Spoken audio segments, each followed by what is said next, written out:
ആരോഗ്യനിലയെല്ലാം തന്നെ പൂർണ്ണമായിട്ടും ഭേദമായതിനു ശേഷം പൂജപ്പുര സെൻട്രൽ ജയിലിൽ കഴിയുന്ന വെഞ്ഞാറമൂട് കൂട്ടക്കൊലക്കേസ് പ്രതി അഫാനെ അന്വേഷണ സംഘം ഇന്ന് കസ്റ്റഡിയിൽ വാങ്ങുമെന്നാണ് അറിയിച്ചിരിക്കുന്നത്.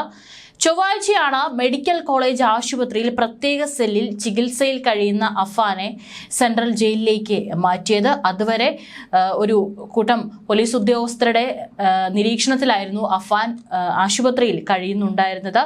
അന്വേഷണ സംഘം നെടുമങ്ങാട് കോടതിയിൽ കസ്റ്റഡി അപേക്ഷ ബുധനാഴ്ച നൽകിയിരുന്നു. ജയിലിൽ കഴിയുന്ന പ്രതിയെ കോടതിയിൽ എത്തിച്ച ശേഷമാകും പാങ്ങോട് പോലീസ് കസ്റ്റഡിയിൽ വാങ്ങുക. വിശദമായ ചോദ്യം ചെയ്യലിന് ശേഷം വെള്ളിയാഴ്ച അഫാനെ തെളിവെടുപ്പിനായി എത്തിക്കുമെന്നാണ് സൂചന.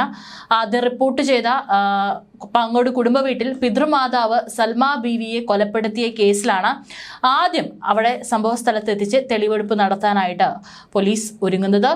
ഈ കേസിൽ അഫാൻ 14 ദിവസത്തെ റിമാൻഡിലാണ്. ഏതായാലും ഈ സംഭവ സ്ഥലത്തെല്ലാം തന്നെ തെളിവെടുപ്പിനായിട്ട് എത്തിക്കുമ്പോൾ വലിയൊരു പോലീസ് സംരക്ഷണം എന്തായാലും വേണ്ടിവരും എന്നുള്ള കാര്യത്തിൽ യാതൊരു സംശയവും വേണ്ട. കാരണം കേരളത്തെ അങ്ങേയറ്റം, ഈ ഒരു സംഭവം നടന്ന പ്രദേശത്തെയല്ല, കേരളത്തെ അങ്ങേയറ്റം നടുക്കിയ ഒരു കൂട്ടക്കൊലപാതകമായിരുന്നു വെഞ്ഞാറമൂട് അഫാൻ നടത്തിയിട്ടുണ്ടായിരുന്നത്. അതുകൊണ്ട് തന്നെ നാട്ടുകാർ കയ്യേറ്റം ചെയ്യും എന്നുള്ള കാര്യത്തിൽ യാതൊരു സംശയം വേണ്ട. ദൂരത്തിരുന്ന ഒരു വാർത്ത കണ്ട നമുക്ക് പോലും എന്തിനു വേണ്ടിയിട്ടാണ് ഇവനൊക്കെ ഇത് ചെയ്തത്, ഇവനെയൊക്കെ ജനങ്ങൾക്ക് വിട്ടുകൊടുക്കണം എന്നുള്ള അങ്ങനെ ഒരു അഭിപ്രായം നമ്മളിൽ എല്ലാവരും ഉണ്ടായിട്ടുണ്ട്. അതുകൊണ്ട് തന്നെ ആ സ്ഥലത്തേക്ക് എത്തുമ്പോൾ ആ നാട്ടുകാർ തീർച്ചയായും ഇവനെ കയ്യേറ്റം ചെയ്യാൻ അല്ലെങ്കിൽ ഇവനെതിരെ പ്രതിഷേധിക്കാൻ എല്ലാം തന്നെ അവിടെ സംഘടിച്ചെത്തും എന്നുള്ള കാര്യത്തിൽ യാതൊരു സംശയവും വേണ്ട.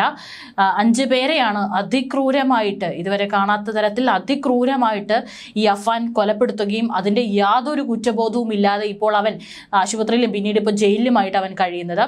ഏതായാലും സംഭവത്തിൽ രജിസ്റ്റർ ചെയ്തിട്ടുള്ള 3 കേസുകളിൽ വെവ്വേറെ ദിവസങ്ങളിലായിരിക്കും തെളിവെടുപ്പ് നടത്തുക. 24 മണിക്കൂറും അഫാനെ നിരീക്ഷിക്കാൻ 3 ജയിൽ ഉദ്യോഗസ്ഥരെയാണ് നിയോഗിച്ചിരിക്കുന്നത്. ജയിലിലെ വിശ്വസ്തനായ മറ്റൊരു തടവുകാരനെയും ഈ സെല്ലിൽ താമസിപ്പിച്ചിട്ടുണ്ട്. ഈ സെല്ലിൽ നിരീക്ഷണ ക്യാമറയുണ്ട്.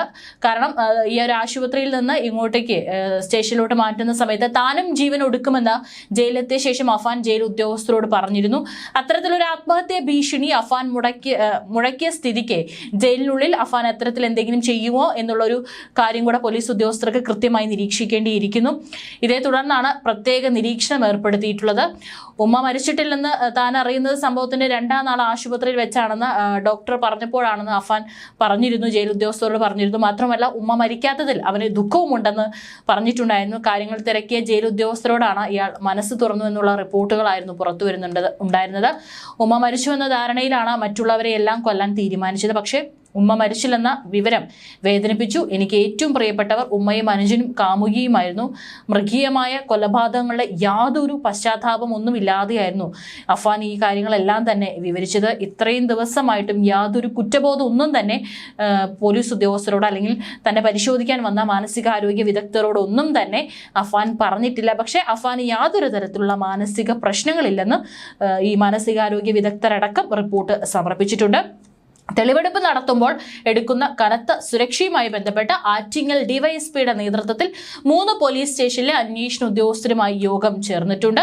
അതിനുശേഷമായിരിക്കും വലിയൊരു പോലീസ് സാന്നിധ്യത്തിൽ തന്നെയായിരിക്കും അഫാനെ ഈ പറഞ്ഞ സംഭവം നടന്നിട്ടുള്ള 3 കൊലപാതകം നടന്നിട്ടുള്ള സ്ഥലങ്ങളിലായിട്ട് എത്തിക്കുക. ആദ്യം ഈ പിതാവിൻ്റെ ഉമ്മയെയാണ് കൊലപ്പെടുത്തിയിരിക്കുന്നത്.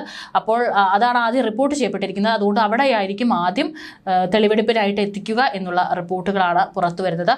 അതേസമയം ഈ ഒരു 6 ആക്രമണമാണ് നടത്തിയിരിക്കുന്നത്. അതിൽ 5 പേരാണ് കൊല്ലപ്പെട്ടത്. അഫാന്റെ ഉപ്പയുടെ ഉമ്മ, അതുപോലെ സഹോദരനും സഹോദരന്റെ ഭാര്യയും അനിയനും അതുപോലെ അഫാന്റെ പ്രണയിനിയുമാണ് കൊല്ലപ്പെട്ടിരിക്കുന്നത്. ഇതിൽ ഉമ്മ മാത്രമാണ് ജീവനോടെ രക്ഷപ്പെട്ടത്. ഈ ഒരു പോലീസ് സംഘം അവിടേക്ക് എത്തുമ്പോൾ ഉമ്മ രക്തം വാർന്ന് അവിടെ കിടക്കുകയായിരുന്നു. അവർക്കൊന്നും സംസാരിക്കാനായിട്ട് സാധിക്കുന്നുണ്ടായിരുന്നില്ല. അവരെ എത്രയും വേഗം തന്നെ ആശുപത്രിയിൽ എത്തിക്കുകയായിരുന്നു. അതുകൊണ്ട് തന്നെ അവർക്ക് ജീവൻ രക്ഷിക്കാനായിട്ട് സാധിച്ചു. ഇതിനിടയിൽ അഫാന്റെ പിതാവായിട്ടുള്ള റഹീം നാട്ടിലെത്തുകയും ചെയ്തിരുന്നു. അതിനുശേഷം തൻ്റെ ചികിത്സയിലുള്ള ഭാര്യയുടെ അടുത്ത് അദ്ദേഹം പോയിരുന്നു. അപ്പോഴെല്ലാം തന്നെ തൻ്റെ മകൻ, തൻ്റെ ഇളയ മകൻ അഫ്സാനും അതുപോലെ തന്നെ ഈ പ്രതി അഫാനും എവിടെയെന്നാണ് ഉമ്മ ചോദിച്ചത്. മാത്രമല്ല താൻ കട്ടിൽ നിന്ന് വീണ് പരിക്ക് പറ്റിയതാണെന്നാണ്. അപ്പോഴും അഫാൻ തന്നോട് ചെയ്തിട്ടുള്ള ഈ ഒരു ക്രൂരതയെ കുറിച്ചിട്ട് ഈ ഉമ്മ ഈ ഭർത്താവിനോടും അതുപോലെ തന്നെ പോലീസുകാരോടും ഡോക്ടർമാരോടും ഒന്നും തന്നെ പറഞ്ഞിട്ടില്ല. കാരണം അവരെ സംബന്ധിച്ച് അവർക്ക് ഇപ്പോഴും അറിയില്ല തൻ്റെ മൂത്ത മകൻ ഇത്തരത്തിൽ തന്നെ മാത്രമല്ല ആക്രമിച്ചിരിക്കുന്നത്, മറ്റുള്ളവരെ എല്ലാം തന്നെ, തൻ്റെ ഇളയ മകനെയും അതുപോലെ തന്നെ മറ്റുള്ള തൻ്റെ അടുത്ത ബന്ധുക്കളെയൊക്കെ തന്നെ ഇത്തരത്തിൽ ആക്രമിച്ച് കൊലപ്പെടുത്തിയ വിവരം ആ അമ്മയ്ക്ക് അറിയില്ല. അതുകൊണ്ടാണ് ആ അമ്മ ഇതുവരെയായിട്ടും തൻ്റെ മകനാണ് ആക്രമണം നടത്തിയിരിക്കുന്നതെന്നും തന്നെ ഉപദ്രവിച്ചതെന്നും ഇതുവരെയായിട്ടും പറഞ്ഞിട്ടില്ല. പക്ഷേ ഇപ്പോൾ മകൻ അഫാൻ ചെയ്ത കൂട്ടക്കൊലയെ പറ്റിയുള്ള വിവരങ്ങൾ ചികിത്സയിൽ കഴിയുന്ന മാതാവ് ഷെമിയോട് പറയാൻ ഒരുങ്ങുകയാണ് ബന്ധുക്കളെന്നാണ് റിപ്പോർട്ടുകൾ. അഫാന്റെ ആക്രമണത്തെ തുടർന്ന് തലയിൽ 40 തുന്നലുകളുമായി ഷെമി ഗോകുലം മെഡിക്കൽ കോളേജ് ആശുപത്രിയിൽ തീവ്രപരിചരണ വിഭാഗത്തിൽ ചികിത്സയിലാണ്. ഇത്രയും ദിവസമായിട്ടും ഷെമിയോട് ഈ വിവരങ്ങളൊന്നും തന്നെ പറഞ്ഞിട്ടില്ല. കാരണം അവരുടെ മാനസിക നില കൂടി പരിശോധിക്കേണ്ടതുണ്ട്. മാത്രമല്ല എന്തൊക്കെ പറഞ്ഞാലും അവരൊരു അമ്മയാണ്.